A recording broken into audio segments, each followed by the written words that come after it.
চেহারা ফর্সা করার আমল, এই আমলটা যদি আপনি করতে পারেন, এটা কিন্তু 100% একটা পরীক্ষিত আমল। যে আমলটা করে অনেকে রেজাল্ট পেয়েছেন।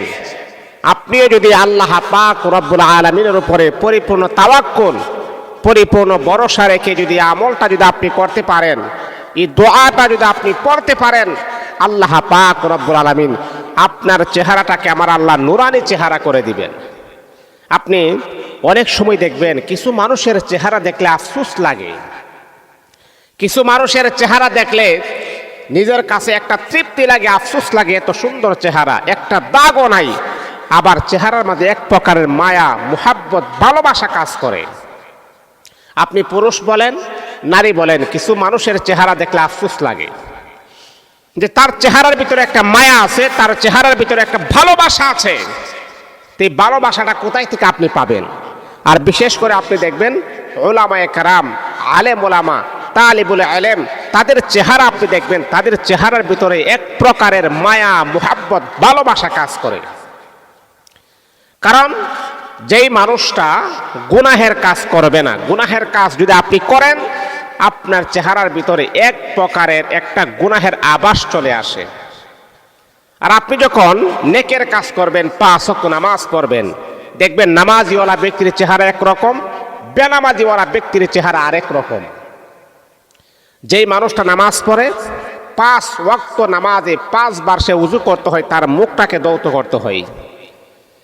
ইমামে আজম আবু হানিফা তিনি তার কিতাবের ভিতরে বলেন, 5 ওয়াক্ত নামাজিওয়ালা ব্যক্তি যখন উযু করার জন্য 5 বার যখন মুখ ধোয়, মুখটাকে পরিষ্কার করে ধৌত করে, আল্লাহ পাক রব্বুল আলামিন তার মুখের সগীরা গুনাহগুলোকে আমার আল্লাহ মাফ করে দেন। তাহলে আপনার মুখের গুনাহ যদি চলে যায়, তাহলে তো আপনার চেহারাটা অটোমেটিকলি আপনার চেহারা সৌন্দর্য হবে। এই আল্লাহ পাক রব্বুল আলামিনের বান্দা বান্দি শোনো, ইমামে আজম আবু হানিফা রাহিমাহুল্লাহু তাআলা, উনি আল্লাহ পাক রব্বুল আলামিন ওনাকে এমন মেধা দিয়েছিলেন, এমন জ্ঞানের অধিকারী আমার আল্লাহ বানিয়েছিলেন, নামাজি ব্যক্তিকে দেখলেও চিনতেন, বেনামাজি ব্যক্তিকেও দেখলে চিনতেন। কারণ নামাজিওয়ালা ব্যক্তির চেহারা দেখে তিনি বুঝতে পারতেন এই মানুষটা নামাজি, আর বেনামাজিওয়ালা ব্যক্তির চেহারা দেখলে বুঝতে পারতেন এই মানুষটা বেনামাজি। নামাজিওয়ালা ব্যক্তির চেহারার ভিতরে আল্লাহ পাক রব্বুল আলামিন এক প্রকারের নূর, মুহাব্বত, ভালোবাসা আমার আল্লাহ তার চেহারার ভিতরে চলে আসে। আর বেনামাজি, যতই সে বেনামাজি হোক না কেন, তার চেহারার ভিতরে কোনো প্রকারের নূর নাই, কোনো প্রকারের ভালোবাসা, মুহাব্বত, কোনো কিছুই নাই।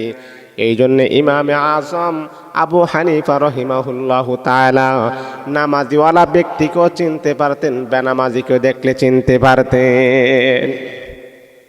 বেনামাজির চেহারার ভিতরে কোনো মায়া নাই, কোনো ভালোবাসা নাই, কোনো নূর নাই। নামাজিওয়ালা ব্যক্তি যত কালো হোক না কেন, এক প্রকারের মায়া, মুহাব্বত, ভালোবাসা, নূর আমার আল্লাহ তার চেহারার ভিতরে দিয়েছেন। এ বন্ধু আমার, যে কথাটা আমি বলতেছিলাম, দিনের কান লাগে আপনি কথাগুলা শোনেন। যদি আপনি আপনার চেহারাটাকে সুন্দর করাইতে চান, শুধু আপনার চেহারা সুন্দর নয়, আল্লাহ পাক রব্বুল আলামিন আপনার চরিত্রটাকে আমার আল্লাহ সুন্দর করে দিবেন। এই দোয়াটা যদি আপনি পড়তে পারেন, আল্লাহ পাক রব্বুল আলামিন আপনার চরিত্রটা আমার আল্লাহ সুন্দর করে দিবেন। আপনি যখন আয়নায় যখন আপনি নিজের মুখটা যখন আপনি দেখবেন, তখন একটা দোয়া পড়বেন, আল্লাহুম্মা হাসানতা খালকি ফাআহসিন খুলুকি।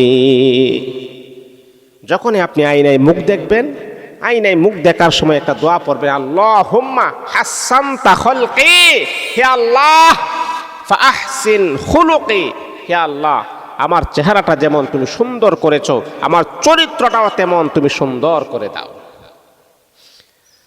যখনই আপনি আয়নায় মুখ দেখবেন, তখন এই দোয়াটা আপনি পড়বেন। এই আমার মা ও আমার বাবা, মা বোনেরা জানা আছেন, ঘরের ভিতরে যখন আপনি যখন আয়নায় যখন মুখ দেখবেন, তখন কিন্তু এই দোয়াটা আপনি পড়বেন, আল্লাহুম্মা হাসানতা খালকি ফাআহসিন খুলুকি। আল্লাহ, যেমন করে তুমি আমার চেহারাটা সুন্দর করেছো, আমার চরিত্রটাও তুমি সুন্দর করে দাও।